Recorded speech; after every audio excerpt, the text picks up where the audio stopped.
അവരെ പേര് എനിക്ക് പറ. ജനങ്ങളെ ഈ കാണുന്ന പൈസ അവിടെ നിൽക്കുന്ന തട്ടുകട ഒരു പെട്ടിക്കട പോലും ഇല്ലാതെ നിൽക്കുന്ന കട ജനങ്ങളെ എന്തുകൊണ്ടാ ഒരു പെട്ടിക്കട പോലും ഇല്ലാതെ നിൽക്കുന്ന ജനങ്ങളോട് പറ. ആയിരക്കണക്കിന് ആൾക്കാരുണ്ട്. ഇൻസ്റ്റാഗ്രാമിലുണ്ട്. എന്റെ ഫോൺ സ്വിച്ച് ഓഫ്. നിങ്ങളെടുത്ത് നോക്കണം. ആ കുഞ്ഞുങ്ങൾ നിന്ന് കണ്ടത് കണ്ണീര് കൊണ്ട് ആ കുഞ്ഞുങ്ങൾ വന്ന് എനിക്ക് ഈ പേര് ഈ കട ഇട്ട് തന്ന് ചേച്ചി യൂട്യൂബ് ചാനലിൽ സങ്കടം വിദ്യക്കകത്ത് കൊടുത്തിട്ടുണ്ട്. എന്റെ അത് ഇൻസ്റ്റാഗ്രാം ഷെയർലിപ്പിക്കകത്ത് നിങ്ങൾ പോയി നോക്ക്. എന്റെ എല്ലാ സങ്കടങ്ങളും സന്തോഷങ്ങളും ഞാൻ അറിയിക്കുന്നുണ്ട്.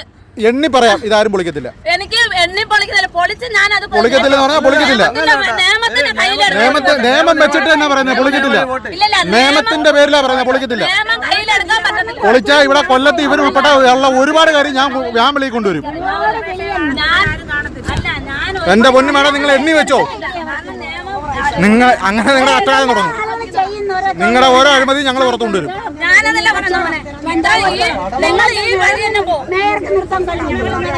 ഈ ആർക്കും ഒരു തടസ്സവും ഇല്ലാതെ, ഒരു പബ്ലിക്കിന് ഒരു പ്രശ്നവും ഇല്ലാതെ, അല്ലെ അതേസമയം ഇവർ വല്ല കഞ്ചാവോ വേറെ എന്തെങ്കിലും കച്ചവടം ചെയ്താൽ അത് നമ്മൾ സപ്പോർട്ട് ചെയ്തില്ല. ഒരു ദിവസം തരുന്നില്ല.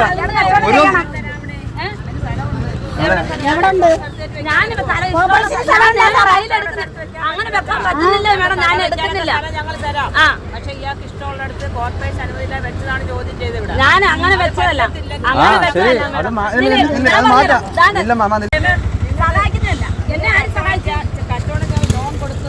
മേഡം നിക്ക്. ഞാൻ പറഞ്ഞു ഒരൊറ്റ മിനിറ്റ് മേഡം പ്ലീസ്. അല്ല, പാവങ്ങളുടെ കൂടെ തന്നെ. ഈ പാവങ്ങളുടെ കൂടെ നിന്ന് കഴിഞ്ഞ ദിവസം ഇതിന്റെ കാരണം എന്താന്ന് പറഞ്ഞാൽ ഇവിടെ മൊത്തം ആൾക്കാർ വന്നിരിക്കും. കഴിഞ്ഞ ദിവസം ഈ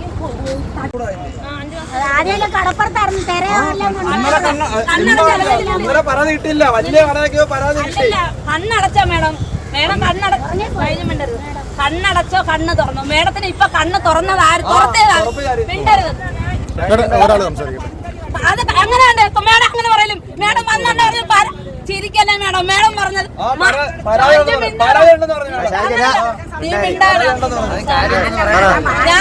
ഞാൻ വന്ന് ആരും മിണ്ടരുത് ദൈവത്തെ ഓർത്ത്. ഞാൻ വന്ന് വണ്ടിയിൽ ഇറങ്ങിയപ്പോ ഫസ്റ്റ് മേഡം പറഞ്ഞത് ഈ കട മാറ്റണം, എനിക്ക് ഒരുപാട് പരാതി കിട്ടിയെന്ന്. ആ പരാതി തന്നവരാര്? എനിക്കറിയാൻ അവകാശം ഉണ്ടോ ഇല്ലേ? ഞങ്ങൾ പറ. ഉണ്ടായില്ലേ? ഉണ്ട്. മേഡം അങ്ങനെ പറയല്ലേ മേഡം? അങ്ങനെ മേഡം അങ്ങനെ പറയല്ലേ? പക്ഷേ എല്ലാവർക്കും പറയാ എന്നെ ഈ മേഡത്തിന് അപേക്ഷ കൊടുത്ത് ഇത് പൊളിപ്പിക്കാൻ ഞാൻ തളരത്തില്ല. സാറേ, ഈ മേയർ എന്ന് പറഞ്ഞാൽ നിയമത്തിന്റെ കൂടെ പോലീസിക്കത്തുള്ളൂ. മേയർ എന്ന് പറഞ്ഞാൽ നിയമമല്ലേ പോലീസിന് വലുത്? അത് തന്നെ. അപ്പം പോലീസ് പറഞ്ഞിട്ടുണ്ട് അങ്ങനെ ഒരു നിയമമുണ്ട്. അത് നമ്മൾ പ്രിന്റ് ഔട്ട് എടുത്ത് പോലീസിനും കൊടുക്കും, മേയർക്കും കൊടുക്കും. അപ്പോൾ അതുകൊണ്ട് നിങ്ങൾ പോയി ഇത് എടുത്തോണ്ട് വരും. അത്രയേ ഉള്ളൂ.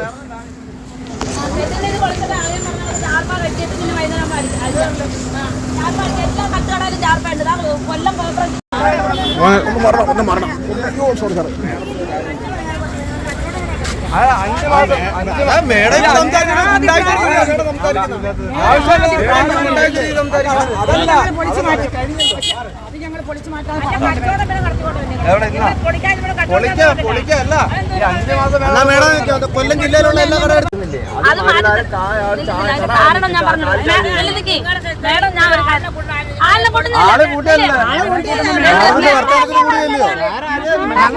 തന്നെ കൂടിയല്ല, മേഡത്തിന്റെ വർത്തമാനത്തിനും കൂടിയല്ലേ? എനിക്കൊരു കാര്യം ഞാൻ പറയുന്നത് എനിക്ക് ആദ്യം പറയണം. ആളിനെ പറയണം മേഡം. ആടിനെ പറയണം. അല്ലെങ്കിൽ സമാധാനമായിട്ട് പറഞ്ഞോ. സമാധാനമായിട്ട് പറഞ്ഞു. ഒരു കാര്യം കൂടെ പറയട്ടെ.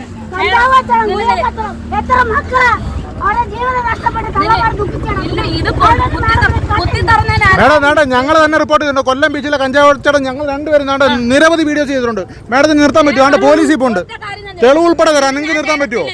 തെളിവ് ഉൾപ്പെടെ തരാം.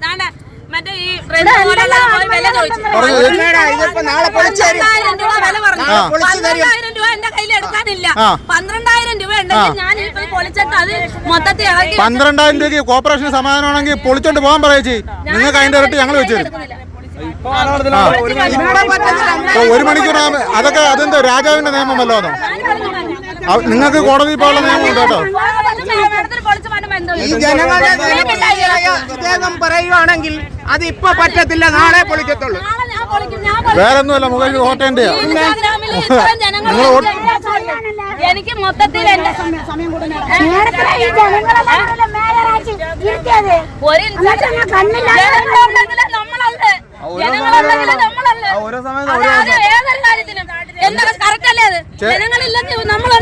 ഈ വെറുതെ പോകുന്ന AC പോലും നമ്മുടെ കാശാ. എല്ലാ ഷേളിമാരും അതിങ്ങനെ വെച്ചോ. ഞാൻ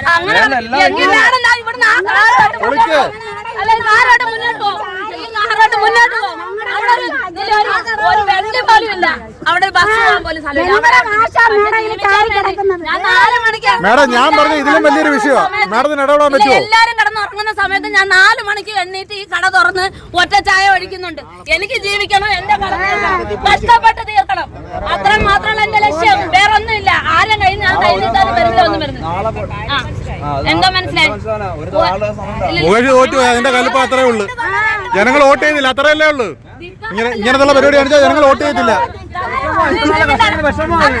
അല്ല, തോറ്റുപോയി. നീ മിണ്ടരുത്. ഞാൻ പറഞ്ഞോളാം, എന്റെ മനസ്സിന്റെ എന്റെ കടം തീർക്കണം എന്നുള്ള എന്റെ ശക്തി വേണം ഞാൻ കാണിക്കുന്നത്. ഞാൻ തന്നെയാണ് ജീവിക്കുന്നത്. ഞാൻ മേഡത്തിന്റെ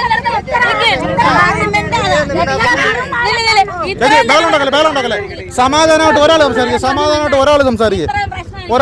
എനിക്ക് ഇത്രയും കടമുണ്ട്. ഞാൻ ഇന്ന് വരെ മേഡത്തിനെയോ കോർപ്പറേഷനെയോ ആരെയും കാണാൻ വന്നിട്ടില്ല. ഒരു വലിയവന്റെ വീട്ടിലും പോയിട്ടില്ല. ഞാൻ കഷ്ടപ്പെടും. എനിക്ക് ദൈവം തന്ന ആരോഗ്യം ഞാൻ കഷ്ടപ്പെട്ടുണ്ടാക്കും, കഷ്ടപ്പെട്ട് തീർക്കും. ആ ഒരു ലക്ഷ്യത്തിൽ ജീവിക്കുന്നുണ്ടാണ് ഞാൻ ഇത്രയും അഹങ്കാര മനോഭാവമല്ല. ആരെങ്കിലും സ്ഥലത്തല്ല ഇത്.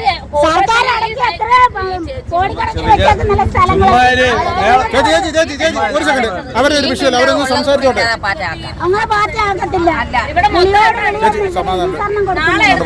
അവരെ ബഹുമാനിക്കണം. മേഡം പറഞ്ഞില്ലേ ഇപ്പൊ എനിക്ക് സ്ഥലം തരുമെന്ന്. മേഡം ഇപ്പൊ ഇത്രയും ജനങ്ങളെ മുമ്പിൽ പറഞ്ഞല്ലേ. അല്ല, മേഡം ഇച്ചിരി മുമ്പേ പറഞ്ഞു, അതിനകത്തില്ലേ അത് ഞങ്ങൾ സ്ഥലം തരും പറഞ്ഞില്ലേ. അപ്പൊ അത് മേഡം ആദ്യമേ പറഞ്ഞിട്ടുണ്ട്, ശേലി ഈ കട പൊളിച്ചിട്ട് അപേക്ഷ കൊണ്ടുപോകാൻ ഞാൻ സ്ഥലം തരാമെന്ന് മേഡം പറഞ്ഞു. അങ്ങനെ പറഞ്ഞതിന് അപ്പൊ പിന്നെ മേഡം എന്തിനാ പറഞ്ഞത്? മേഡത്തിന് നല്ല ഓർമ്മക്കുറവുണ്ട്. നെല്ലിക്ക നല്ലതാട്ടോ, നല്ല ഓർമ്മക്കുറവുണ്ട്. നല്ല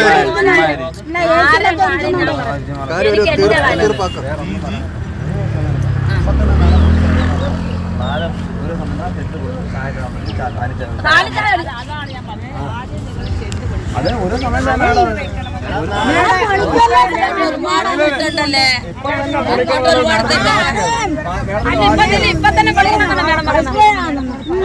ഇവിടെ വീടൊക്കെ പൊളിഞ്ഞു പോയപ്പോ മോളെ മേഡം ഇപ്പൊ തന്നെ പണിഞ്ഞു കൊടുത്തായിരുന്നു. സ്ഥലം മേഡം നോക്കണം പോയി. ഈ കട നിന്ന സ്ഥലം അതിന്റെ ഒരു 7 ആളും പോലും ഇല്ല. ഡെപ്യൂട്ടി മേയർ അത് പറയാൻ വിളിപ്പിച്ചപ്പോൾ പറഞ്ഞെന്തോ കട പൊളിച്ചു മാറ്റാൻ പറഞ്ഞപ്പം മേഡം പറഞ്ഞു. മേഡം വേറൊരു വാക്ക് പറഞ്ഞു, റെക്കോർഡ് ഉണ്ട് കേട്ടോ. മേഡം പറഞ്ഞ വാക്കും റെക്കോർഡ് ഉണ്ട്. ഞാൻ പറഞ്ഞതാ. അല്ലല്ല, ഞങ്ങൾ ആരങ്ങനെ എനിക്ക് എന്റെ ദൈവം മാത്രമാണ്. ഞാൻ ആരും കണ്ട അഹങ്കരിക്കത്തില്ല, മനസ്സിലായില്ലേ? ഇത് കണ്ട പെറ്റീഷൻ കൊടുത്തിട്ട് വന്നതാ.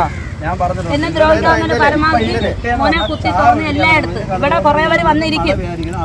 അത് നമ്മളറിയുന്നില്ല ഇത് ആരാന്ന്. ഞാൻ ഇന്നലെ കൊണ്ട് എല്ലാം പൊട്ടിച്ചോണ്ട് പോയി. ഈ തട്ടുകടയിൽ കയറുന്ന മനസാക്ഷിയുള്ളവന്മാര് കയറും അതിനകത്ത്. ചേച്ചിക്ക് വേറെ ഏതെങ്കിലും ജീവിക്കാൻ വേറെ മാർഗം വല്ലതും ഉണ്ടോ? ചേച്ചി ജീവിക്കാൻ എന്തെങ്കിലും മാർഗമുണ്ടോ? ഞാൻ ഈ ഒരു കട തുടങ്ങിയത്. ചേച്ചിക്ക് ഭർത്താവുണ്ടോ? ഭർത്താവ് മരിച്ചുപോയി. മക്കളുണ്ടോ? മക്കള് 2 മക്കളുണ്ട്. ഒരു മോൻ കല്യാണം കഴിച്ച ആളെ നോക്കുന്നു, മോളും കല്യാണം കഴിച്ച ആളെ കാര്യം നോക്കുന്നു. ചുരുക്കത്തിൽ ചേച്ചിക്ക് ജീവിക്കാൻ ഒരു മാർഗമില്ല. എന്റെ മോളെ കെട്ടിച്ച കട എനിക്ക് പലിശ കൊടുത്ത് ഒരു ചായക്കട ചേച്ചി നടത്തുന്നതിനാണ് ഈ പ്രവർത്തനം മൊത്തം. 4 മണിക്ക് ഞാൻ കഷ്ടപ്പെട്ട് ജീവിക്കുന്നു.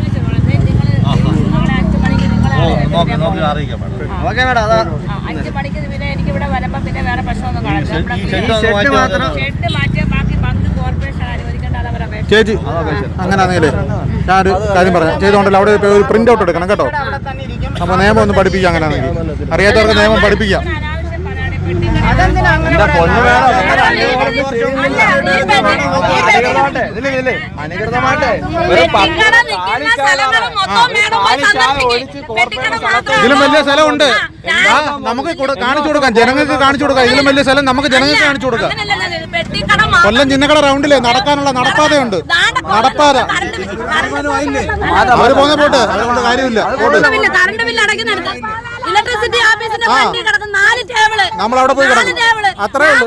ഞാൻ ഇന്ന് വരുമ്പോഴും കാണുന്നേ 4 ടേബിള്. 4 ടേബിള്. പക്ഷെ എന്തായാലും കട ഞാൻ ഇവിടുന്ന് മാറ്റുന്നില്ല. ഞാൻ കട അത്രേ ഉള്ളൂ.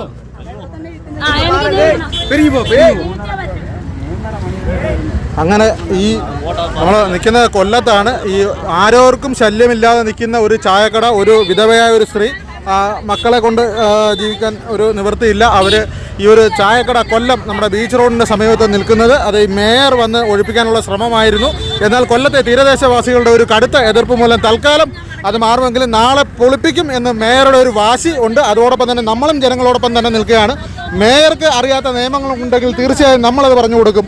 കൊല്ലം മേയർക്ക് ഒരു പെട്ടിക്കട ഒഴിപ്പിക്കേണ്ട എന്താവശ്യം? അത് ആർക്കും ഒരു ശല്യമില്ലാത്ത ഒരു കാര്യമാണ്. ആർക്കെങ്കിലും പൊതുവിൽ യാതൊരുവിധ ശല്യമില്ലാത്തൊരു കാര്യം. തുടച്ച് വൃത്തിയായിട്ടാണ് ഞാൻ എന്റെ വിശ്വസിച്ച് വരുന്നവർക്ക് ഭക്ഷണം കൊടുക്കുന്നത്. ഇതിൽ കൂടുതൽ എനിക്ക് ഒന്നും ചെയ്യാൻ പറ്റത്തില്ല. എന്റെ ഈ കട എനിക്ക് കളയാൻ പറ്റത്തില്ല. ഞാൻ ഇതുകൊണ്ടാണ് ജീവിക്കുന്നത്. രാത്രി പകലാക്കിയാണ് ഞാൻ ജീവിക്കുന്നത്. പിന്നെ ഇവിടെ കുടിച്ചിട്ട് വരുന്നവർക്ക് ഞാൻ ഭക്ഷണം കൊടുക്കത്തില്ല, അകത്ത് കയറ്റത്തും ഇല്ല. ആ ഒരു തെറ്റ് മാത്രം ഞാൻ ഇവിടെ ചെയ്യുന്നുള്ളൂ. അത് എനിക്ക് തെറ്റായിട്ട് തോന്നുന്നുമില്ല. ചേച്ചിയുടെ ഈ ഒരു കുഞ്ഞു കട മൂലം ഈ ലോകത്ത് ആർക്കെങ്കിലും ഒരു ശല്യം ഉണ്ടോ? അതാ എന്നെ കൊണ്ട് ആർക്കും ഒരു ശല്യം ഉണ്ടോന്ന് നിങ്ങൾ ജനങ്ങളടുത്ത് ചോദിക്കും. ജനങ്ങളോടാ ചോദിക്കുന്നത്. ഈ ചേച്ചി ആർക്കെങ്കിലും ഒരു ശല്യം ഉണ്ടോ? ആർക്കെങ്കിലും ശല്യം ഉണ്ടോ? ഇവിടെ ഇവര് വേറെ മയക്കുമരുന്നോ എന്തെങ്കിലും കച്ചവടം ചെയ്യുന്നുണ്ടോ? ഉണ്ടോ? ഉണ്ടോ? ഉണ്ടോ? ചേട്ടൻ തെളിയിക്കണം. അത് ഇവര് ചെയ്യുന്നുണ്ടോ? അതേ വെച്ച്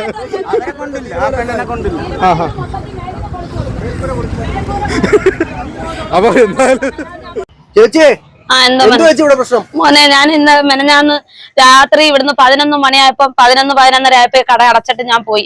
11:30 ആകുമ്പോ കട അടച്ചിട്ട് പോകുന്ന ഞാനാ. തിരിച്ച് രാവിലെ വന്നപ്പോ എന്റെ ചങ്ക് പൊടിഞ്ഞു പോയി മോനെ. ദാണ്ട് ഈ കിടക്കുന്ന ഈ സാധനം വെച്ച് എന്റെ കട അടിച്ച് പൊട്ടിച്ച് പൂട്ടെല്ലാം എടുത്ത് മാറ്റി. പൂട്ടെല്ലാം പൂട്ട് ഇവിടെ കിടപ്പുണ്ട്. പൊട്ടിച്ചിട്ട് പൂട്ടെല്ലാം പൊട്ടിച്ചിട്ടിട്ട് അവന്മാര് മുട്ട, ഈ വെച്ചിരിക്കുന്ന മുട്ട, ഞാൻ വാഴയ്ക്കൊപ്പം ഇടാൻ വെച്ചിരുന്ന ഏത്തയ്ക്ക എല്ലാം എടുത്തോണ്ട് 900 രൂപ ഞാൻ ചിട്ടിക്കാരന് വെച്ചിരുന്നു. ആ പൈസ എടുത്തോണ്ട് പിന്നെ നേർച്ചയിടാൻ ഞാൻ കച്ചവടം കഴിയുമ്പോൾ 1 രൂപ എന്റെ പങ്ക് എന്റെ ദൈവത്തിന് വെക്കും. ആ പൈസ ഒരു കുഞ്ഞു പാത്രത്തിൽ ഇട്ട് വെച്ചിരുന്നു. ആ പൈസയും കൂടെ ചേർത്ത് അവന്മാരെ എടുത്തോണ്ട് പോയി. ഇവന്മാരൊക്കെ കള്ളന്മാരെന്ന് വിളിക്കുവോ എന്തോ വിളിക്കണമെന്ന് പോലും എനിക്ക് അറിഞ്ഞൂടാ. പിച്ചച്ചട്ടി കൈയിട്ട് വരുന്നവന്മാരും ഇവിടെ കിടക്കുന്നോന്ന് എനിക്ക് അറിഞ്ഞൂടാ. ഞാൻ അങ്ങനെ പോയി ദാണ്ട ആ സങ്കടത്തിൽ ഞാൻ ഇന്ന് കൊണ്ടുവന്ന് പെറ്റീഷൻ കൊടുത്തു. ഇന്നലെ എനിക്ക് പെറ്റീഷൻ കൊടുക്കാൻ പോകാൻ പറ്റിയില്ല. കാരണം ഞാൻ വെളുപ്പിന് എണ്ണീറ്റ് വരുമ്പോൾ ബീഫും സാധനങ്ങളും എല്ലാം ആയിട്ട് മേടിച്ചോണ്ട് വരുന്ന അത് പിറ്റേന്ന് എടുക്കാൻ പറ്റത്തില്ല. അതുകൊണ്ട് അത് വേവിച്ച് ഇന്നലെ തന്നെ അതെങ്ങനെങ്കിലും ഞാൻ കച്ചവടം ചെയ്ത് തീർത്തിട്ട് ഞാൻ ഇന്നാണ് എനിക്ക് സമയം കിട്ടി. ഇന്ന് രാവിലെ തൊട്ടോ കട തുറന്നില്ല മോനെ. ചായ ഒഴിച്ചിട്ട് 8 മണിയോടുകൂടി പോലീസ് സ്റ്റേഷനിൽ അപേക്ഷയായിട്ട് നടന്നതാണ്ട്. ഈ അപേക്ഷ കൊടുത്തിട്ട് താമസിച്ച് ഇവിടെ വന്നപ്പോഴത്തേക്ക് ഇവിടെ ഒരു കൂട്ടം ജനങ്ങൾ എന്നെ ഫോൺ ചെയ്ത് പറയുന്ന കടയെടുത്ത് മാറ്റണമെന്ന്. എന്റെ ചങ്കും കത്തി ഞാൻ തിരിച്ചിവിടെ വന്നപ്പോഴത്തേക്ക് മേയർ കാറി ഇരുന്നോണ്ട് പറയുന്നു, നിങ്ങളിപ്പോ പറ്റത്തില്ല, ഇവിടെ നിന്ന് ഇപ്പൊ ഇത് പൊളിച്ച് തന്നെ പറ്റത്തോളൂ. ഞാൻ പറഞ്ഞ എനിക്കത് പറ്റത്തില്ല, എനിക്ക് ജീവിക്കണം, എനിക്ക് ജീവിച്ചേ പറ്റത്തോളൂ. എനിക്ക് കടങ്ങൾ കിടക്കുന്ന ഒരുപാട് കടങ്ങളുണ്ട്. എന്റെ ഒരു മോളെ കെട്ടിച്ച കടം കിടക്കുന്നു. അതും കഴിഞ്ഞിട്ട് എന്റെ മോളെ കെട്ടിച്ച കടം കിടക്കുന്നു. അതിന്റെ ഇടയ്ക്ക് എന്നെ മേയർ എന്റെ അടുത്ത് ചോദിക്കുന്നു, ഒട്ടകത്തിന് സ്ഥലം കൊടുത്ത കണക്കായില്ലെന്ന്. അപ്പൊ എന്നെ ഒരു ഒട്ടകമെന്ന് അവർക്ക് വിളിക്കാനുള്ള യോഗ്യത ഉണ്ടോ എന്ന് എനിക്ക് അറിയത്തില്ല. ഞാനും ഒരു സ്ത്രീയാണ്, അവരും ഒരു സ്ത്രീയാണ്. അത്രയും മാത്രമേ എനിക്ക് അറിയത്തുള്ളൂ. പക്ഷെ എനിക്ക് ജീവിക്കണം, എനിക്ക് ജീവിച്ചേ പറ്റൂ. ഞാൻ കഷ്ടപ്പെട്ട് ജീവിക്കുന്നു. പിന്നെ ഇത് കണ്ട് എന്നെ ഓരോരുത്തരും വന്ന് നിങ്ങൾ എന്നെ എന്തെങ്കിലും ആഹാരം കഴിച്ച് ഈ കട ഒന്ന് വളർത്തിയെടുക്കണമെന്നുള്ളൊരു ലെവലിലാണ് ഞാൻ ഇത് മുന്നോട്ട് കൊണ്ടുപോയിക്കൊണ്ടിരിക്കുന്നത്. 4 മണിക്ക് തുറക്കുന്ന കട രാത്രി 11:30ക്കാണ് അടയ്ക്കുന്നത്. ഇടയ്ക്ക് ഒരു ഇച്ചിരി നേരം പോയി കിടന്ന് ഉറങ്ങും ഞാൻ 1 മണിക്കൂർ. നിങ്ങൾക്ക് എല്ലാവർക്കും, നിങ്ങളെല്ലാരും ചിന്തിക്കണം, നിങ്ങളെല്ലാരും കിടന്നുറങ്ങുന്ന സമയത്ത് ഞാൻ ഇങ്ങനെ വന്ന് കിടന്ന് കഷ്ടപ്പെടുന്നത്. എനിക്ക് കഷ്ടപ്പെട്ട് എന്റെ ഈ കട തീർക്കണം എന്നാഗ്രഹം ഉള്ളതുകൊണ്ടാണ് നമ്മൾ മേടിക്കുന്ന കടം നമ്മൾ കൊടുക്കണം. ഏത് മനുഷ്യരാണ് ഈ കടയിൽ കയറി ഈ പന്നത്തരം കാണിച്ചെങ്കിലും അവനൊന്നും മനുഷ്യനേ അല്ല. കാരണം എന്ന് വെച്ച് കഴിഞ്ഞാൽ അവരെല്ലാം കിടന്നുറങ്ങുന്ന സമയത്ത് ഞാൻ കഷ്ടപ്പെട്ട് ചെയ്യുന്ന കാര്യങ്ങൾ അവന്മാരെ ഇങ്ങനെ ചെയ്തെങ്കിൽ അവന്മാരെ ഒന്നും ഒരിക്കലും മനുഷ്യനായിട്ട് വിളിക്കാൻ പറ്റത്തില്ല. ഇതിനകത്ത് ഞാൻ ചെയ്യുന്ന കുടിച്ചിട്ട് വന്നാൽ എന്റെ സ്വന്തം ആങ്ങളെയാണെങ്കിൽ പോലും ഞാൻ ഭക്ഷണം കൊടുക്കത്തില്ല. അതിന് പൈസ ഉണ്ടെന്ന് പറഞ്ഞാലും ഇല്ലെന്ന് പറഞ്ഞാലും ഞാൻ കൊടുക്കത്തില്ല. ഞാൻ ഇപ്പം തിരിച്ചു വന്ന് എനിക്കിനി എന്ത് ചെയ്യണമെന്ന് അറിയാൻ വയ്യ. പക്ഷെ എന്റെ ജനങ്ങൾ എന്റെ ഒപ്പം നിപ്പുണ്ട്. എന്റെ കഷ്ടപ്പാടും ബുദ്ധിമുട്ടും അവർക്ക് അറിയാം. അതുകൊണ്ട് അവരെന്റെ ഒപ്പം നിപ്പുണ്ട്. ഞാൻ ഈ മാസം ഇപ്പതാ ഞാൻ ഈ സാധനങ്ങൾ മേടിച്ചോണ്ട് വന്ന് ഒരു കൊല വെച്ച് ഞാൻ തൂക്കിയിട്ടിരുന്ന കടയാ. ഇപ്പതാ ഞാൻ പേടിച്ചിട്ടാണ് ഇത്രയും സാധനം മേടിച്ചോണ്ട് വന്നത്. ഇന്ന് ഇത് ഞാൻ ചുമന്നോണ്ട് എനിക്ക് പോവാൻ വയ്യ. ഇത്രയും ജോലിയും ചെയ്തിട്ട് രാവിലെ 4 മണിക്ക് വന്ന് ഇത്രയും ജോലിയും ചെയ്തിട്ട് ഇത്രയും സാധനം ഞാൻ ചുമന്നോണ്ട് പോയി തിരിച്ചു കൊണ്ടുവരാൻ എനിക്ക് പറ്റത്തില്ല. ഞാൻ ഇപ്പൊ മേടിച്ചോണ്ട് വന്ന എനിക്ക് ഒരു കൊലയായിട്ട് എടുത്തു കഴിഞ്ഞാൽ അതിനകത്ത് 1 കിലോയുടെ പുറത്ത് 2 രൂപയെങ്കിലും അല്ലെങ്കിൽ 1 രൂപയെങ്കിലും എനിക്ക് കുറച്ച് കിട്ടും. പക്ഷെ ഇങ്ങനെ എടുത്താൽ എനിക്ക് അതും പോലും കിട്ടത്തില്ല. അത്രയും ചെയ്ത് ഞാൻ ഈ മുട്ടയും ഇപ്പൊ മേടിച്ചോണ്ട് 1000 രൂപ ഇപ്പൊ ഞാൻ ഒരാളുടെ നിന്ന് കടം മേടിച്ചാണ് ഇത്രയും സാധനങ്ങൾ ഞാൻ മേടിച്ചേക്കുന്നത്. ഇനി ഇപ്പൊ വന്നപ്പോ അത് ചെയ്യാൻ പറ്റത്തില്ലെന്ന് പറഞ്ഞു. ഇനി ആ പൈസ ഞാൻ നാളെ എങ്ങനെ കൊടുക്കും എനിക്കറിയത്തില്ല. ഞാൻ അത്രയും ബുദ്ധിമുട്ടും കഷ്ടപ്പാടിലും നിൽക്കുന്നതാണ്. എനിക്ക് ഇവിടെ ഇത് നല്ല രീതിയിൽ നടത്തിക്കൊണ്ടുപോയി നല്ല ഭക്ഷണം കൊടുത്ത് ഇതാക്കണം. നിങ്ങൾ നോക്കി ഇവിടെ എല്ലാം എന്ത് വൃത്തിയാക്കിയാണ് ഞാൻ ഇട്ടിരിക്കുന്നത്. കാരണം ഞാനും കൂടെ അതിനകത്തുനിന്ന് ഒരു ചായ വെള്ളം കുടിക്കുന്നതാ. ദൈവത്തിനും ഒരു ചായ ഞാൻ ഒഴിച്ച് രാവിലെ വെക്കുന്നതാ. അപ്പൊ ആ വരുന്നവര് മനസ്സറിഞ്ഞ് കഴിച്ചിട്ട് പോകണമെന്ന് ആഗ്രഹിക്കുന്ന ഒരു വ്യക്തിയാണ് ഞാൻ. ഈച്ചയുടെ ശല്യം കാരണം എല്ലാം കഴുകി ഉണക്കി രാവിലെ 6 മണിക്ക് ചായ ഒഴിക്കുന്നതിന്റെ ഇടയ്ക്ക് എന്നെ പാത്രങ്ങൾ കഴുകി ഉണക്കി തുടച്ചൊക്കെ എത്രയോ പേര് എന്റെ അടുത്ത് ചോദിക്കും നിനക്ക് ഒരാളിനെ കൂടെ നിർത്തിക്കിട്ട് നീ ഇങ്ങനെ കഷ്ടപ്പെടാം. പക്ഷെ ഒരാളിനെ നിർത്താനുള്ള വരുമാനം എന്റെ കടക്കില്ല. അപ്പൊ ഞാൻ അധ്വാനിച്ച് എന്റെ കടങ്ങൾ തീർത്തതിന് ശേഷം ഞാൻ എന്റെ ശരീരം റെസ്റ്റ് ചെയ്യാൻ വേണമെങ്കിൽ ഒരാളെ നിർത്താന്നുള്ള ഒരു ചിന്തയിൽ ഞാൻ നിൽക്കുന്നത്. പക്ഷെ ഇപ്പൊ എനിക്ക് അതിനുള്ള വരുമാനം ഇല്ല. ഉള്ള വരുമാനം പോലും ഇങ്ങനെ ഇവര് എടുത്തോണ്ട് പോകുന്നു പറഞ്ഞു കഴിഞ്ഞാൽ മഹാഭാവമാണ് ഈ ചെയ്യുന്നത്. അതിന്റെ ഇടയ്ക്ക് ഈ മേയർ വന്ന് ഇങ്ങനെ എന്നെ ഒട്ടകമൊന്നും അതിസംഭവന ചെയ്തിട്ട് പോയി. ഇനി എന്തോ അവരെ പഠിച്ച പാഠം അതായിരിക്കാം, എനിക്കറിയത്തില്ല. പൊന്നു മക്കളെ, എനിക്ക് ഈ കട ഇവിടെ നിർത്തിയേ പറ്റൂ. എനിക്ക് ഇവിടെ ജീവിച്ചേ പറ്റൂ. കൊല്ലം റൗണ്ടിൽ കുറച്ച് ചെരുപ്പ് കച്ചവടക്കാരുണ്ട്, അത് ബാധകമല്ലേ?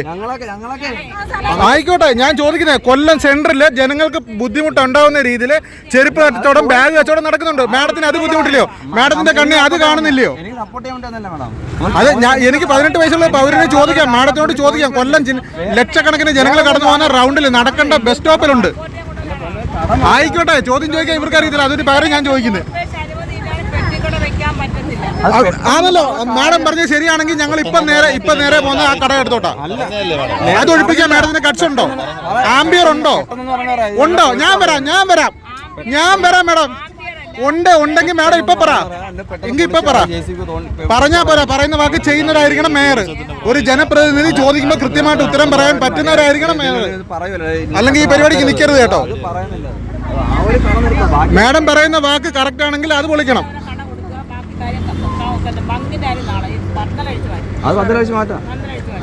നാളെ രാവിലെ എന്നെ അഴിച്ചു മാറ്റി തരും. ഇല്ലെങ്കിൽ ഈ രാജ്യത്ത് 2 പൗരന്മാരുണ്ടോ? 2 പൗരന്മാരില്ലല്ലോ. കൊല്ലം ചിന്നക്കട ഈ ചെരുപ്പട നടത്തുന്ന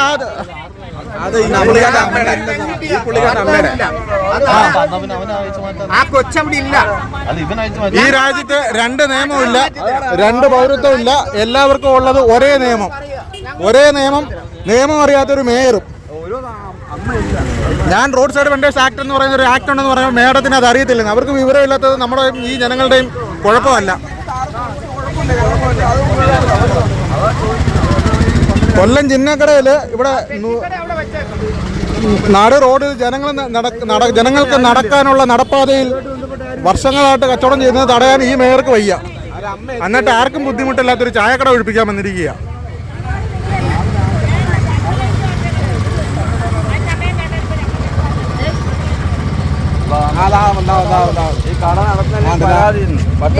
ഇഷ്ടം പോലെ പരാതി. ചേച്ചിയുടെ ചേച്ചി കട? ചേച്ചിക്ക് 18 വയസ്സ് കഴിഞ്ഞോ? 18 വയസ്സ് കഴിഞ്ഞെങ്കിൽ ചേച്ചിക്ക് കട നടത്താം. ചേച്ചി, ഞാൻ നിയമമാണ് പറയുന്നത്. ചേച്ചിക്ക് കട നടത്താം, ആരും തടയത്തില്ല. പറഞ്ഞോ. അത് മാറ്റണം, പന്തലഴിച്ച് മാറ്റണം. ഒരു മിനിറ്റ് മനെ പറഞ്ഞു. അല്ലല്ല മേഡം ഒരു ഇതിനകത്ത് അത് പൊളിച്ചു മാറ്റാം. ഞാൻ ജീവിക്കാൻ ഒരു വേണ്ടി മനുഷ്യനെ ഒട്ടകം എന്ന് വിളിച്ച് അപമാനിച്ചത് കോടതി കേസ് പോകാൻ പറ്റും കേട്ടോ. ഹ്യൂമൻ റൈറ്റ്സിന് കേസ് കൊടുക്കാൻ പറ്റുന്ന ഒരു ഐറ്റം ആണ്. എനിക്ക് ജീവിക്കാൻ വേണ്ടി എന്റെ ഒരു കൊച്ചിനെ ഒരു സ്ത്രീയെ ഒട്ടകം എന്ന് വിളിച്ച് അപമാനിച്ചിരിക്കുക കൊല്ലം മേയർ. ഞാൻ ഒരു മാസം 50,000 രൂപയ്ക്ക് 6 കിലോ ഒറ്റ പണി കൊടുക്കും.